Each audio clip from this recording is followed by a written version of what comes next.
All right. Well, hello, everybody. Welcome to the fourth live session of the SDG Academy MOOC, Feeding a Hungry Planet. My name is Anne de Valenza. Oh, this sound should go off.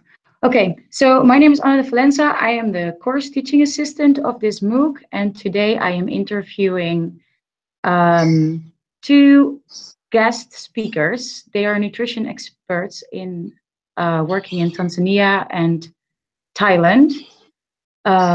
We have Obe Asri Nkya, if I say it correctly. He is a trained economist and a coordinator of the government business in the office of the Prime Minister in Tanzania. And also we have Miss Emorn Udomkesmalee, if I say it correctly also. She is a nutritionist and she's a senior researcher in the Institute of Nutrition at the Mahidol University in Thailand. So please, Emorn and Obe, can you introduce yourself to our students? Emorn? Hello and welcome. Thank you very much for this invitation. It's a pleasure. I started off my career being a nutrition biochemist. I work in the field of micronutrient research, in particular vitamin A, zinc, iron, iodine, and in mothers and young children.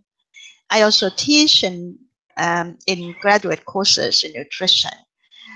And lately, I have the opportunity to be involved with the initiative internationally to address malnutrition.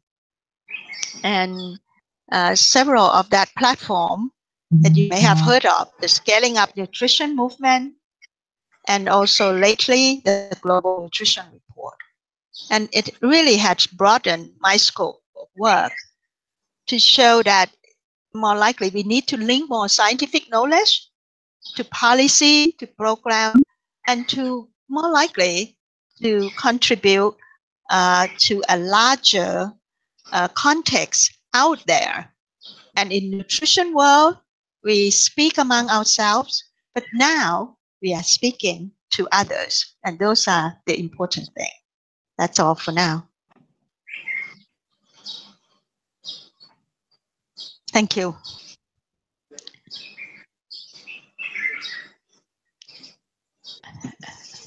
Can you hear me? Yes, yeah. I can. Obe, please introduce yourself as well. Thank you very much. And I'm an intruder to nutrition because I'm not a nutritionist. I'm a trained economist and I've been working with government for quite a long time now, purely as an economist.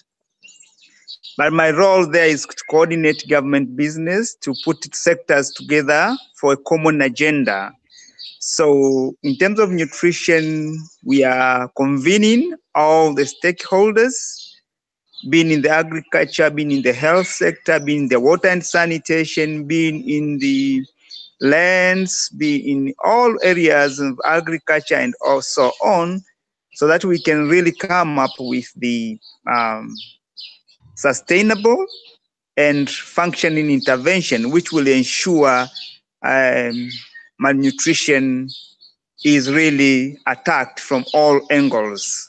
So what we are trying to do is to make sure all the intervention done by various sectors are implemented in harmonized fashion and pull all the stakeholders together, be the private sector, be the CSOs, be the academia and research, and even the religious leaders to come in front to fight malnutrition, which is really a developmental issue. It's no longer a health issue. It used to be a healthy issue, and we didn't do very well in that.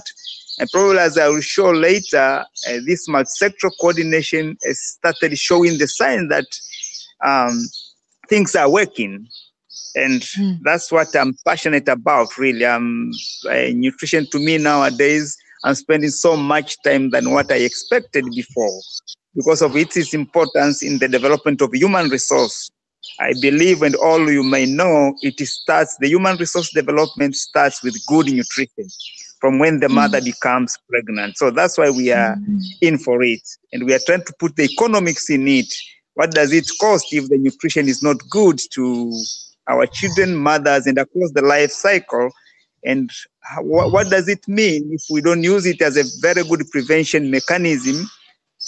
You know, the cost of healthcare is very high. The mortalities are increasing due to poor nutrition. So we are putting all of that into context and see that all the sectors now come together to make sure this animal is attacked. So thank you for now. Yeah, thank you both for that introduction. Can you both give a short description of the current situation concerning malnutrition in your countries now?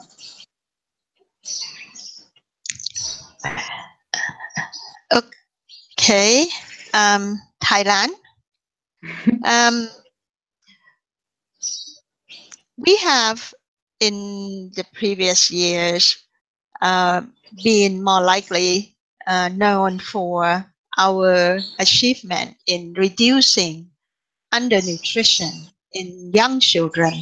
And that was in the early 80s, 1980s. And particularly we see a reduction of underweight, wasting, stunting.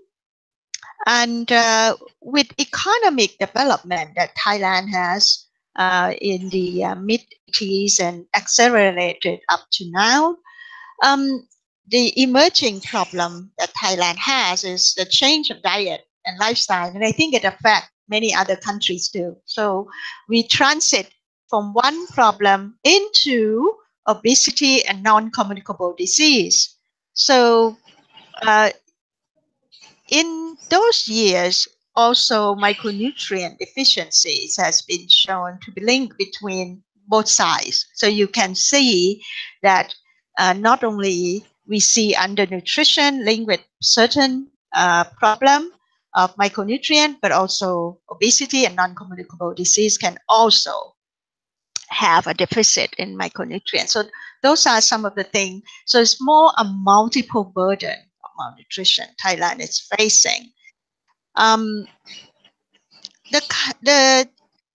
Thailand has the strategy over the years and provide more emphasis to take a look at the community-based program, and that has been the achievement over the years. And still now, community-based program is still a focus because of the decentralization to the local community to be able to address their own problem and more likely utilizing the support from the central government.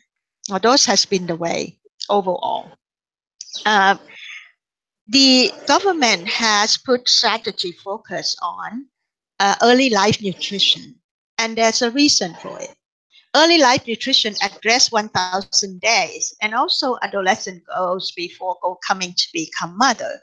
This would be good, particularly it address what we call double duty. So it helps to reduce the undernutrition in mothers and young children, as well as laid a background for prevention of later years obesity and non-communicable disease. So it is a good window for investment. So this has been more likely the Ministry of Public Health has declared that, but not only to do it alone. The Ministry of Public Health has already identified it to partner with other line ministries, education, agriculture, social development, for example. Those are important. And as Obey has said, nutrition needs to be solved in a multi-sectoral manner. And this is where we will go. And then another thing is the healthy diet. Healthy diet, according to WHO, is to address high fat, high sodium, high sugar, And those are the things that the government is placing its emphasis. And I think that when we take a look at that, one of the roles that I see more coming is the civil society as well as the academia, working together with the government to try and see how that could be coming out. The private sectors has been called for to be part of the solution. And I really think that this is the way we should be rolling into that coming years, is to partners and partnership and also share roles and responsibilities. And with that said, people say, what about declaration of interest? It could be. And I think that there needs to be a platform where this could be talked about, the rules of engagement, of what we mean by contribution and all those. So all of this together is to say Thailand is serious about it, is working on that. And we truly hope that this would really come into, more likely in the coming years, working not only for Thailand, but with other countries in ASEAN region to move this agenda forward.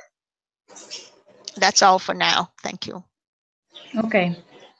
Thank you so much, Emorn. You already touched upon solutions, actually. We'll go more into that later. Perhaps, Obey, can you also briefly say something about the situation concerning nutrition in your country?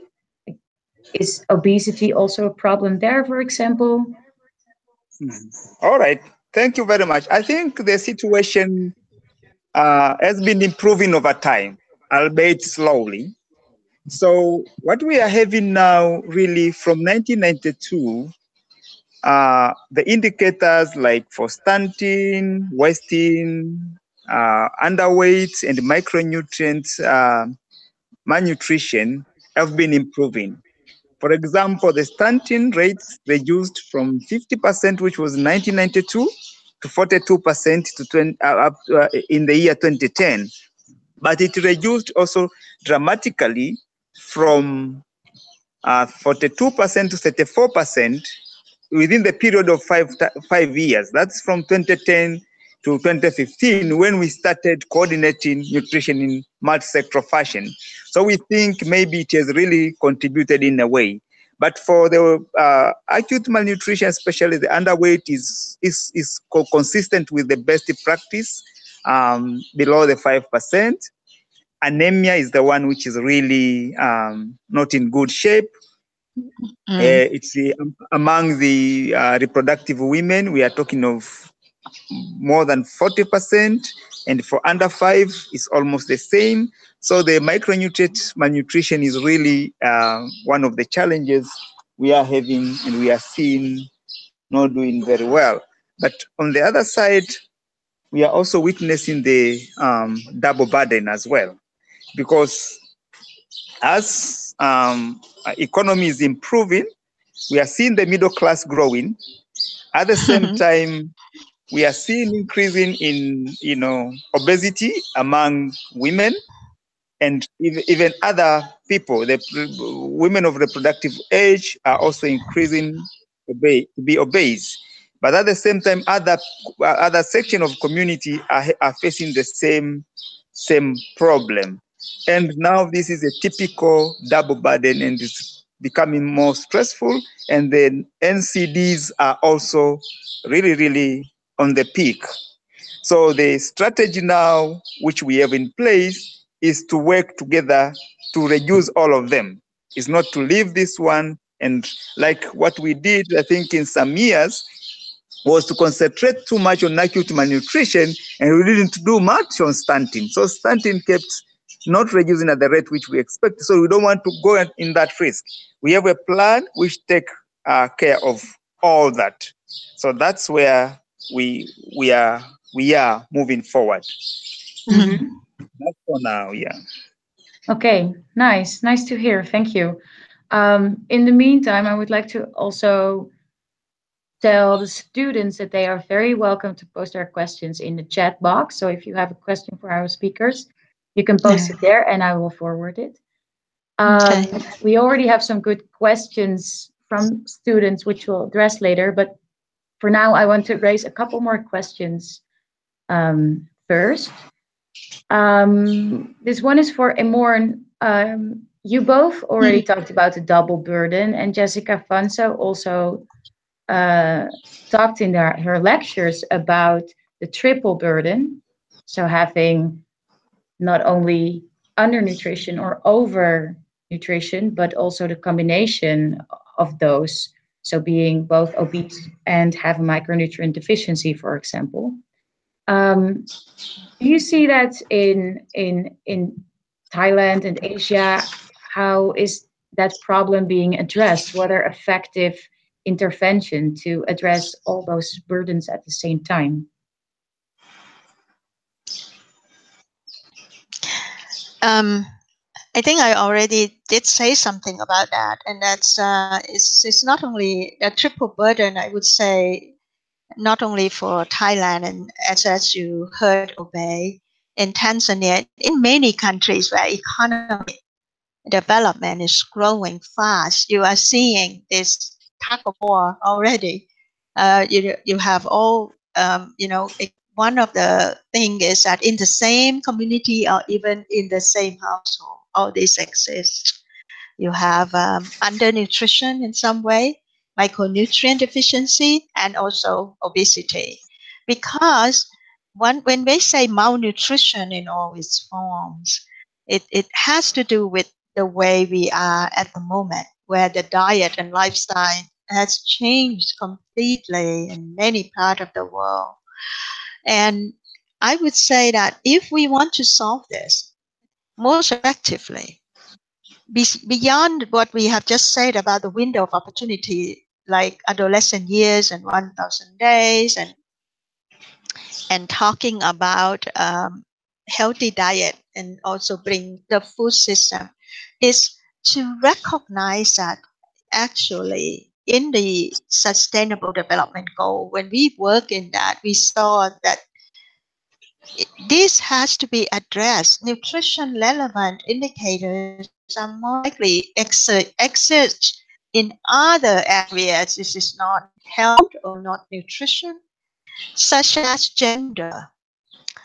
Talk about education. Keeps adolescent girls in school. That helps. So in a way, if we want to cut the vicious cycle, we have to recognize the roles that others can play in solving it. And this is how the dialogue between the community and using the evidence to talk about how the policy and program can be integrated or can be joined is very important. So this is the time, and I think that for it's a challenge for Thailand and ASEAN. We are food producers. These are the bowl where food production, a lot of food. But amidst that, you still see a whole bunch of in pocket areas of hunger still exist in certain part of the region, and also the that are walking towards the transition to be obese and non-communicable disease later years. So those are some of the things that affect the most, I would say, human resource development of this. It is a nutrition is a development agenda. So we have to address it from that. How to more likely bring that into the picture. It's not just one sector responsibility. We all have a part to play. And this is where I would see we have to focus on the intervention that addresses so by bringing that together.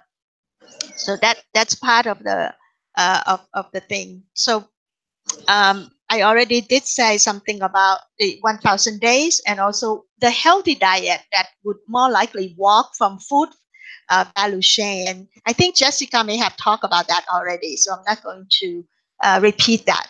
But that is where we have to focus our attention in the coming years. And people are talking now on not only human health, but planetary health. So we have to also think that what we do that would affect the environment or the way we live. Over. Okay, great. Thank you for that. Um, Perhaps, Emorn, you work a lot in nutrition policy, or yeah, as a coordinator of those programs even.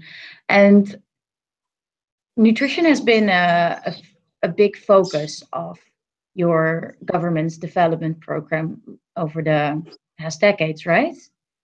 Can you tell Yes. us, please, something about what the current policy developments are and this initiative of the Tanzania Food and Nutrition Center, perhaps?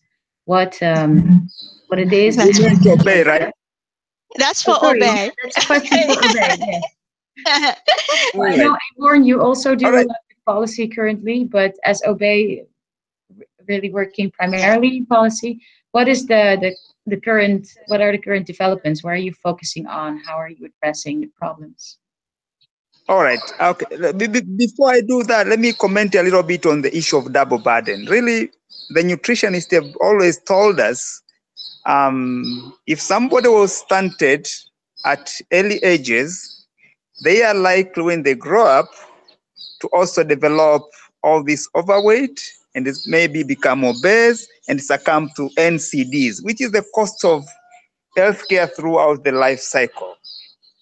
And what we have overseen also over the time, we thought initially that the overweight and obese should be maybe the urban phenomenon where the incomes are higher and maybe people's lifestyle and which matters. But again, we have seen also in the rural areas where also people, maybe they were stunted during that time, they are now becoming overweight and at the stunted but overweight again. So it's really things we are seeing.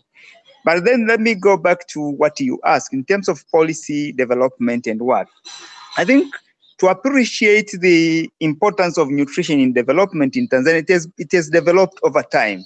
From 1960s, we had put in place some mechanism to attack malnutrition as really the big issue. It was seen in 1960s. We had the second 5-year development plan where nutrition was really well placed in that 5-year development plan, within the plan that time, 1960s. But in 1973, through the Act of Parliament, Tanzania Food and Nutrition Center was created, you see, to oversee the nutrition. So it's not a new institution. It was established by Act of Parliament in 1973. So it's more 40 years plus it has been in place, and it has done a great job towards really working on nutrition in the country. But again, during all that time, it is still placed under Ministry of Health, but all the initiatives were looked as the health programs, which despite what we achieved, we couldn't achieve as much as one could have expected, having such a robust institution in place.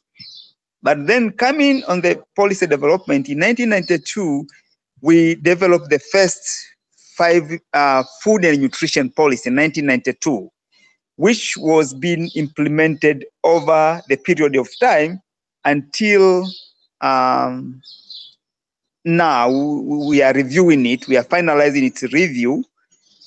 But again, in between, we realized we didn't have a proper strategy to implement such a robust policy. So we developed what we call the new National Nutrition Strategy as the instrument to implement the food and nutrition policy, which we implemented that one up to the year 2015. Then now, because that one again was health biased, we saw the other sectors were not really well integrated. So starting 2015, we developed a very comprehensive and robust national multi-sectoral nutrition action plan, which really involved all the necessary sectors, not within the government, but the partners, the SCSO, the academia, everybody was involved through a very robust and consultative process, we managed to come up with the document, which is now there. We have started implementing it. We launched it officially by the Prime Minister, launched it last year, September. And now at least we can even report what did we do within the first year of its implementation. We know what we did, how much do we have, and what is the financial gap within that. And everybody who really participated in formulating it, they are very, very now involved in the implementation of that program. But also what we have managed to do is to put nutrition in our 5-year development plan, which is now being implemented. The theme of 5-year development plan is towards industrialization. We want really to make the country industrialized by year 2025. So we have put the nutrition agenda in that 5-year development. So it's looked in the component of human resource development. So in terms of policy and strategies, we have positioned nutrition in that way. So, and all the sectors are trying now to converge to that National Multi-Sectoral Nutrition Action Plan, where we have also developed what we call accountability and resource framework. All of us, we are converging towards that. We have the accountability framework where everybody is becoming accountable to anybody, to everybody again. So we didn't just leave it as loose as that. The private sector is accountable for maybe fortification and other issues. You should report. The government is responsible for putting the policies and organizing finances. You should report. The development partners have promised to give some resources. They are accountable to that framework which we have put as part, and with also a robust M&E framework. So that's how we have positioned ourselves in terms of policy and the strategy. Sounds like a very nice package. And it also links a bit to a question of one of our students, Wilson, who is also a PhD candidate here in Wageningen University. He asked whether the Tanzanian policy also integrates then explicitly the Sustainable Development Goals in that whole integrated plan, and what of that have been implemented already. Do you know that? Yeah.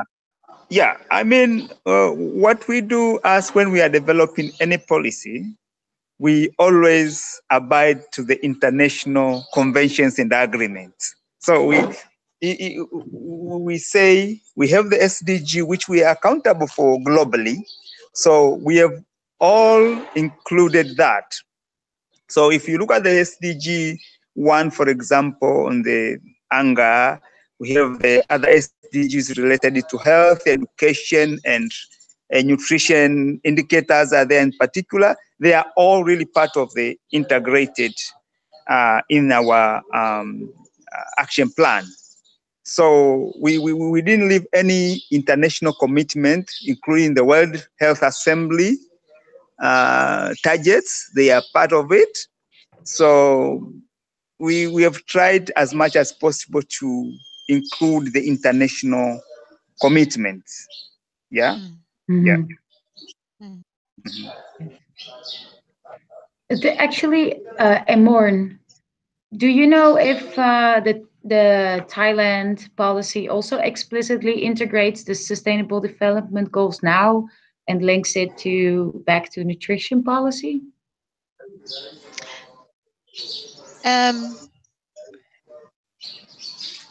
Thailand has, I would say, already the policy. We have the also 5-year National Economic and Social Development Plan, and that the main thing is at the moment there is already a coordination body under the Prime Minister Office to do the Sustainable Development Goal, and then link that to more likely align the Thailand development agenda to that. And I think that is being done. In the previous years, when I heard Obey, it sounds like we are distance apart, but in 1977 and during those years, the similar thing happened is that Thailand has food nutrition policy and plan in that incorporate in the economic and socio-economic development plan, the 5 years. It has been helping us to more likely to streamline this development agenda and nutrition incorporated in it. When we implement in Thailand during those years, implement the program, nutrition is part of an integrated nature, not an isolated program. And now with the sustainable development goal, where nutrition is linked to SDG goal number 2, with food and nutrition together is really, I think at the moment, draw together who is responsible for that part to come together and be able to address it. I can't speak like Obey as he sits in the Prime Minister office with that development policy, but I have colleagues who have been working into all those, and I believe that the alignment of the that is done under the office of the Prime Minister to make sure that the line ministry are able to deliver. Mm-hmm. Yeah. That's for now. All right. Nice. So that's policy is very interesting. I would like to address also a bit on your work, Emorn, with the Global Nutrition Report. You were co-chair of that. Could you please explain us a bit what this initiative is, what it's for, and what were the key findings and messages of the report in 2017? The Global Nutrition Report has been called for after the Nutrition for Growth Summit in London in 2013 that was hosted by the UK government.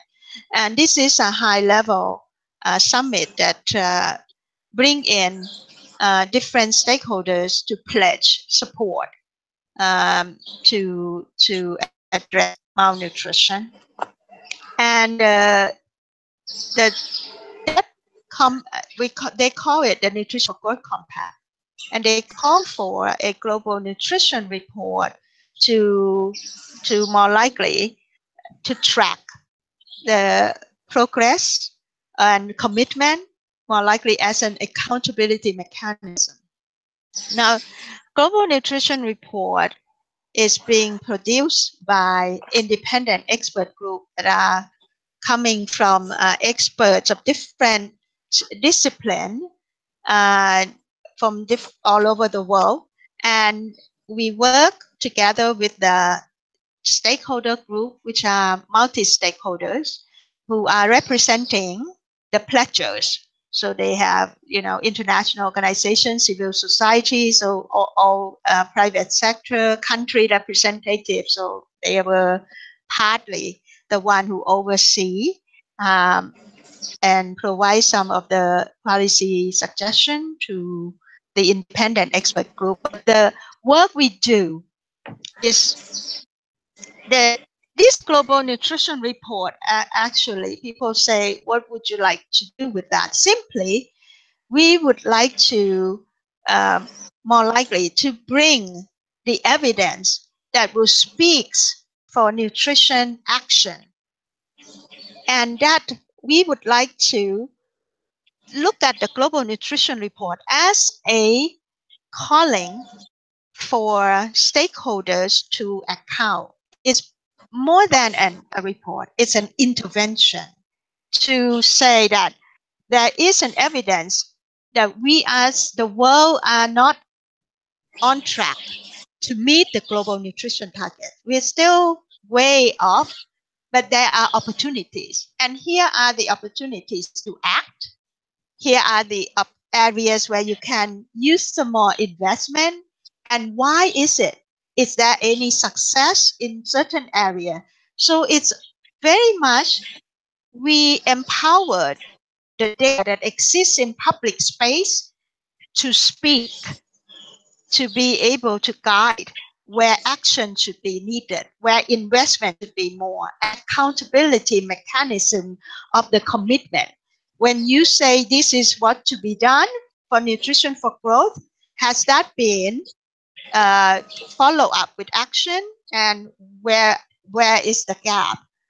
So this is partly the work that Global Nutrition Report is trying to do. In 2017, I have to say it's a series from 2014, 15, 16. In 2017, we work with the Sustainability Development Goal Framework, SDG, and to see that nutrition, by working with nutrition, you can help to meet the other goals, and vice versa. So primarily, we need each other. So it's called for more dialogue and collaboration between nutrition community and the others out there. So those are the calling.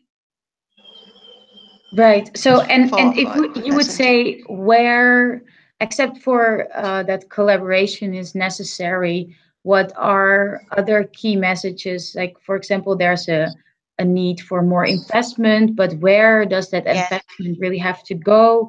And what are the most like promising solutions you think that we have in our hands for now? In the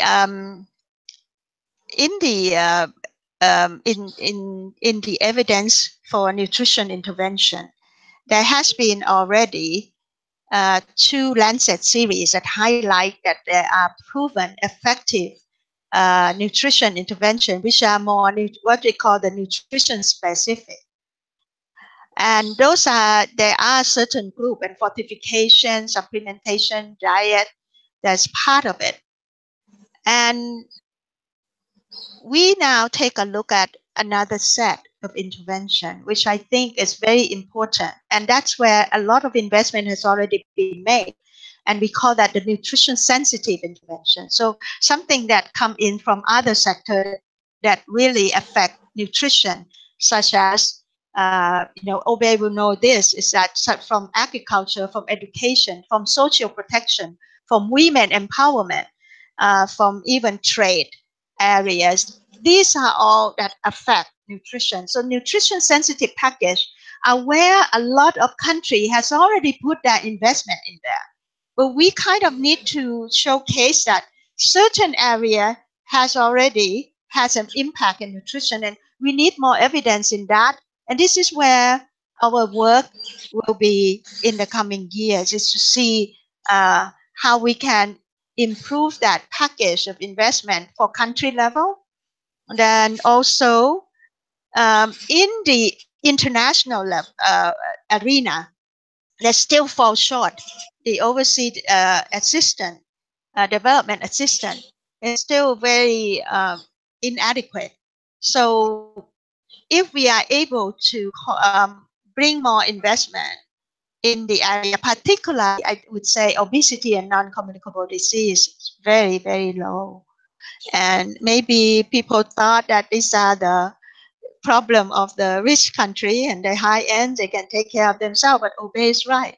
The more evidence are showing us that those countries that are of a lower socioeconomic status are the hardest hit, and they will thrive, they will have problem. This is where our work is going to go forward. Mm-hmm. Yeah, thank you. So Obey, is that also a target in your policy to have more nutrition sensitive interventions? Because I think you focus a lot on women and girls, for example, in your interventions. Is that also, could you also cover that under nutrition sensitive interventions? Yeah, I think nutrition sensitive interventions are very critical to achieve, high level of nutrition status in any country. And I think that is what we, over the long time, we never globally take it as serious. Now we are seeing the evidence suggesting really you can't do this without the water and sanitation, without the agriculture sector, without, and all of these sectors also they affect women. Women are the most,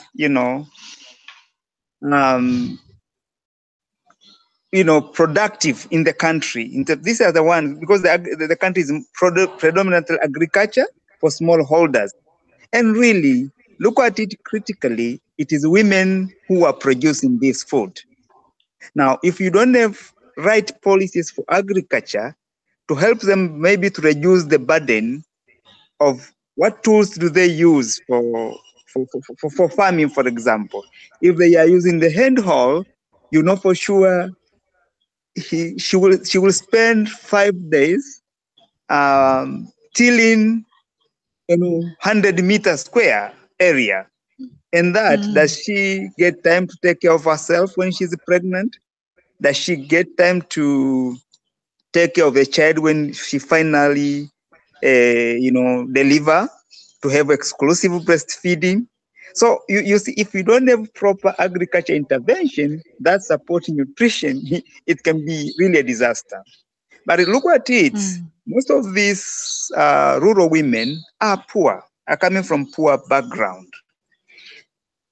And you look at the data, they are suggesting very early pregnancies are increasing in number now. And the majority of these girls comes from the poor background. So you need some sensitive intervention, like, a social protection mechanism to cover this very poor family, not to go into the trap of falling pregnant at early ages, but also to avoid, to impact them to avoid falling in HIV related. Because if you don't have all these interventions together, you will end up having the intergenerational problems. The early mothers produce early. They are not prepared to be mothers. They will produce, their children are more likely to be stunted more than the mature mothers. So you end up having the intergenerational stunting problems within the poor family. So they will never get out of that poverty box, really, so to speak. So we need all these interventions. You need to be able to put water in place. These women who go to fetch water if water is far, you see. So it's them who take care of the children. So there should be some sanitation, proper sanitation environment for them to take care of their children, because they do all the production of food and the production of children, So we are really concerned of the mothers and women because of that. Because even within the stunting rate, nobody says women are less stunted than men. So if we don't take care of them, when they become mature and they start to produce without the knowledge and they are already stunted, and with the anemia rate being very high, we'll end up really having a generation of children which is not nutritious enough. So we need to put all together, maybe social protection, agriculture intervention, all these poverty reduction strategies towards supporting the women, of course, to get out of this trap which they are in already, and to produce healthy children in future. Yeah. Like I said, the agriculture mechanization is very critical for rural women. So that's not a nutrition outcome, but it helps to give them time to lactate and take breastfeed and go to the facilities to take their IFAs and all that. But if they are using the hand hoe, they use all the day there without even producing much. So that's kind of examples I will give in the sensitive intervention and supporting women. Right. And something I note from what both of you say is that there's a very clear link with poverty and nutrition, especially in Tanzania. Then, and that policy focuses on that and interventions. But how is the link with agriculture specifically, and what do you do in the directly with agriculture and nutrition? For example, focusing on certain crops and maybe also really the fortification of foods, really making the quality of the food improved?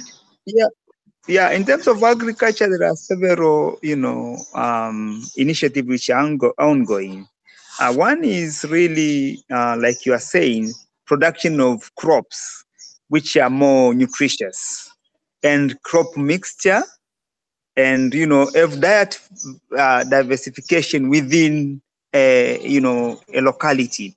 For example, I'll tell you those areas which are very highly in producing food. Emorn was saying about it. Their stunting rates are also very high. You see, so food production is not sufficient. It's necessary, but not at all sufficient for reducing the higher rate of malnutrition in general. So they need the kind of the dietary diversification. What do they consume? To what extent?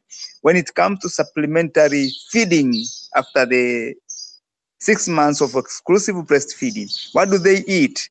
How can the agriculture solution make sure it does that? So that's one way. The other way we are doing is also we have engaged into very aggressive in the biofortification area, you see, because much as we are doing fortification of already produced food, where the private sector is really doing it, because we have mandatory food fortification for wheat flour, cooking oil, and maize. So that one is done at the industrial level. And it's really, it has worked very well because it's distributed all over the country, but it's not enough. We have said to help the rural poor, maybe we have to come out with a clear biofortification kind of sub-strategy to do that. And recently we have released a couple of varieties which are highly biofortified. We have released yellow maize, which maize is consumed by almost everybody. It's staple here. So we have released 2 varieties of rich iron beans and zinc. The orange fleshed potato is now almost all over the country with rich in vitamin A. So these are agriculture solutions which are trying to complement, other initiatives in the country. But also the using of extension workers to build their capacity to be like the vehicles to reach the farmers down there on the nutrition agenda has also been in high priority. So kind of those interventions are ongoing. Of course, like I said, mechanization is key. It has never been given even globally attention it deserves. But really, the rural women, if they are not, the agriculture is not mechanized, they are going to be malnourished for a long, long time. Yeah, yeah. Yeah, I think that Obey has really touched on a very important issue and on women's and how to help them. And I do agree, particularly adolescent, they still need nutrition. Their nutrient demand is still for themselves, not ready to have babies. And so here are the 2 burdens that we need to consider and how to prevent that. For the agriculture in Thailand, in the early years when in the 70s and 80s, where community production of foods has been more likely, they have the village committee, and this group work in multi-sectoral nature. The production of the food there are meant to produce complementary foods that are nutritious. So rice and eggs and fish, vegetables. And so these are some of the things that I feel the community program that they can really bring together and put agriculture as part of it. We also have agriculture as part of the school system in some of the areas. So that could be for school lunch, and then children learn how to do that in school. And so this kind of work together with the community. And we have what in the previous year, the village health volunteer and village health communicator that do help to bring nutrition as part of how they can eat better, and where the agriculture production in the community would be sustained. I found that this coming years, agriculture in Thailand has more likely addressing a lot for not only domestic consumption, but to be able to export out. And some of the cash crop, we still, I think, maintain in many areas that community-based structure where they can still to help each other and be able to address the food system within that community, and how nutrition is part of that. We do not have a biofortified plants that has addressed micronutrient, but we have the food-based strategies and dietary diversification that local diet themselves are able to, and the role of animals source foods that helps to deliver micronutrient has been emphasized in many of the agriculture, let's say integrated farming system for smallholder farmers and agricultural extension. So those are still the remnants of the program that keep on going up to now, which I still feel. Thailand has been acclaimed as one of the countries that are successfully reducing hunger and also provide food security. So agriculture do play a role, and they can play more role in coming years. Mm-hmm. Yeah, thank you. Yeah, I think also one of the important things I didn't touch, which Emorn was trying to touch, is really not necessarily that you need to grow your own food, but if the market for whatever you produce in the agriculture is there, the income of farmers will go up, and they are able to afford the nutritious food provided it is in the market. So you need to strengthen the marketing system to make sure that the food is in the market so that they can afford, although they don't produce food, whatever they produce, but they can buy food. Is it available? That will be now another issue. Yeah, now they have this how to go to market. They have mobile phone, they have access, they have the cooperative system, and some of the things that helps them to access to market. And I agree with you. That's a very good way to go. Smallholder farmers produce diverse diet that are more nutrition value. So we have to know how to make them thrive and contribute to this, and not being succumb to, more likely they may not survive if a larger investment come in to the system. Yep, I agree. Okay, we have to come to the last question, although I have 2 questions left. Yeah, there was one, let's see. There was one question raised. We are talking a lot about how to move forward on this topic, but still, Jessica Fanso herself noted that there's a lot of competition in the development fields. So there is also, governments also have to take care of climate change and conflicts and emerging diseases.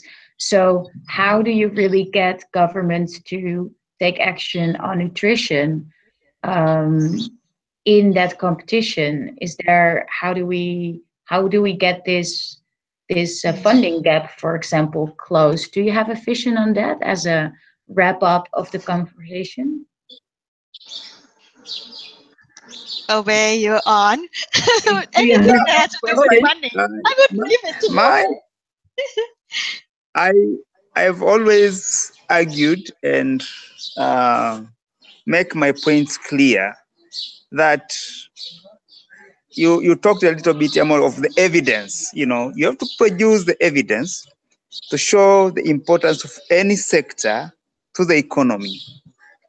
Competitions are there, the priorities are also there.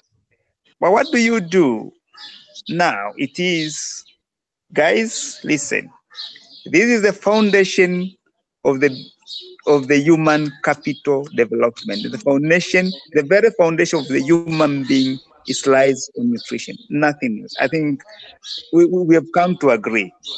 You cannot have any gains in education sector if these people are not clearly grown within their first 1,000 days.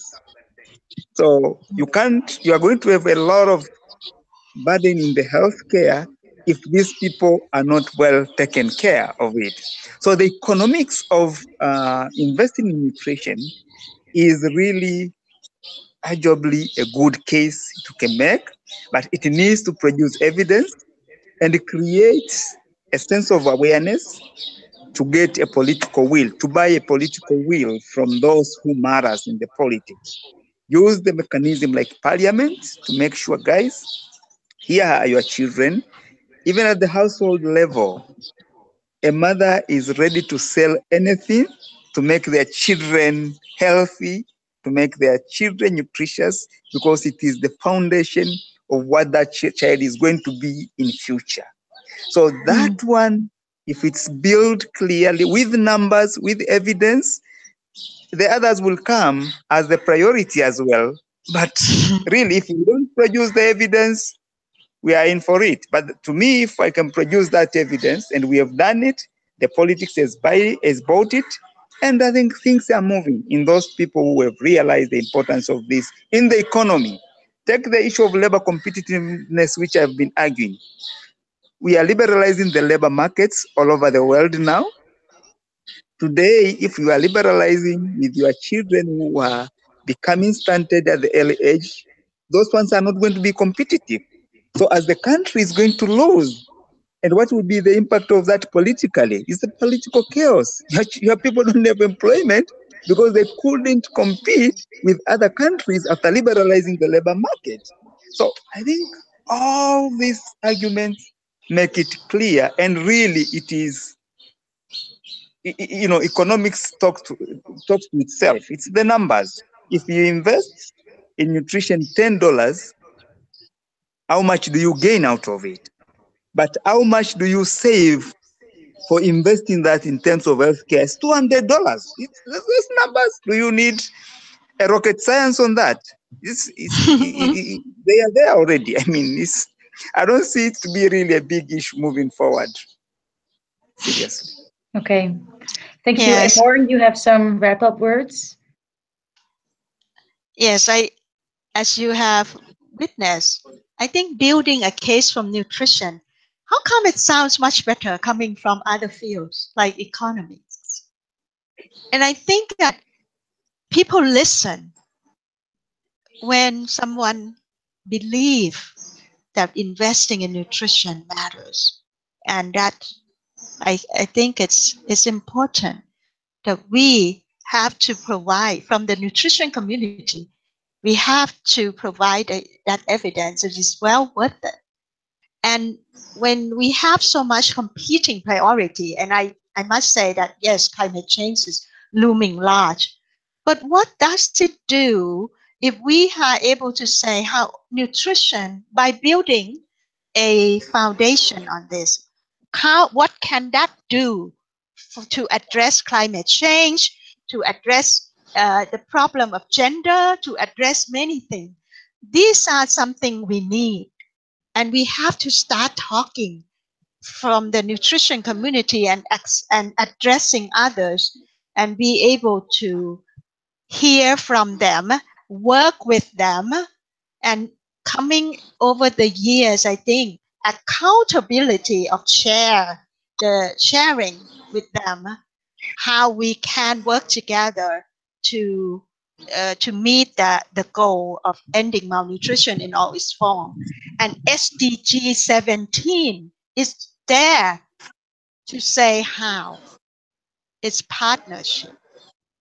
And I want to end that this is so important. We have all of us role to play to do this for the world, and we have no time to lose. We can start now and do it together. Thank you. Thank you so much, Emorn, for those wise words, and both of you really for sharing your experiences like that. I think that's really a take-home message for all of us. Thank you. We'll have to wrap up. We've been talking for an hour already. It was very interesting and a pleasure to talk with you both. For the students, thank you very much for watching. Keep on having these conversations on the discussion forum. Thank you both for your time to be in this SDG Academy MOOC, and we hope to learn a lot more from you in the future. Thank you. It's a Pleasure. pleasure. Thank you. Bye-bye. Thank you. Bye. Bye, Obey. Bye, Anne. Bye-bye. See you soon. Bye.